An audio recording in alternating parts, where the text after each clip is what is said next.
네, 한 기자, 정치부 이세진 기자 나와 있습니다. 결국은 정점식 정책위의장이 사퇴를 했습니다. 정면 충돌까지는 안 갔다 이렇게 봐야 돼요?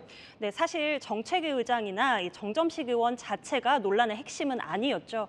용산 대통령실과 한동훈 대표 체제 사이 처음으로 이견이 발생했고 그 갈등이 어떻게 매듭되느냐가 핵심이었습니다. 저희 취재를 종합해보면 대놓고 말은 안 해도 대통령실 속내는 확실히 찐윤 정점식 정책위 의장 유임에 찍혀 있었습니다.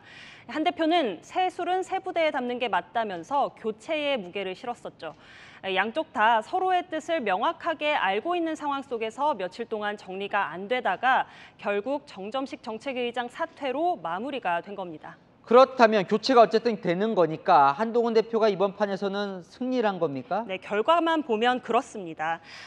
한동훈 대표 어제부터 행동에 나섰는데요. 사무총장을 통해서 일괄 사표 내라고 주문을 하더니 오늘은 직접 나서서 공개적으로 변화 민심에 따르는 인사를 하겠다고 교체할 거라고 대놓고 압박을 했습니다.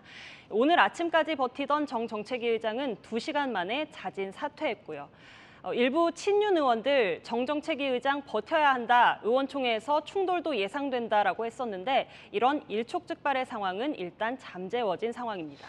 근데 또 무작정 또 한동훈 대표가 사퇴로 막 압박하는 또 모양새는 또 아니었던 것 같기도 하거든요. 네, 오늘 한 대표 교체 의사를 밝히면서도 정 정책위 의장을 상당히 예우하는 모습이었습니다. 정점식 정책위 의장님 같은 분들은 저를 포함해서 누구나 함께 일하고 싶은 인품과 능력을 가진 분이시죠.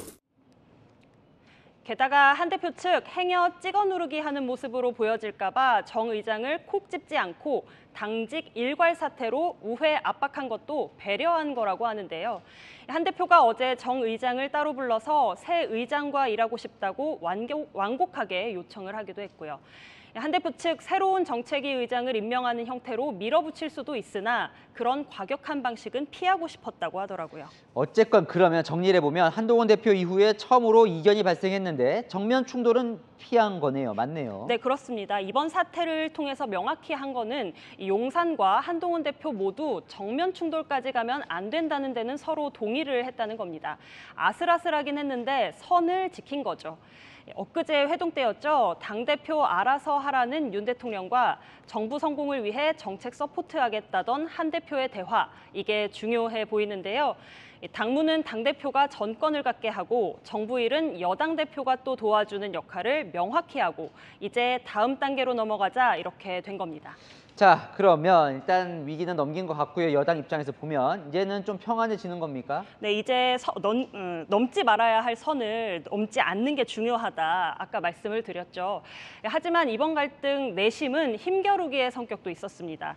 당주인은 이제 우리라는 한동훈 대표 측과 한 대표 마음대로 하게 두지는 않겠다는 친윤 측이죠. 앞으로 최상병 특검법부터 여러 이슈가 많이 있을 텐데요. 대통령실과 한 대표 맞닥뜨릴 각종 이슈에서 이번처럼 선을 넘지 않고 정리할 수 있을지가 관건입니다. 네, 잘 들었습니다. 한은 기자, 정치부 이세진 기자였습니다.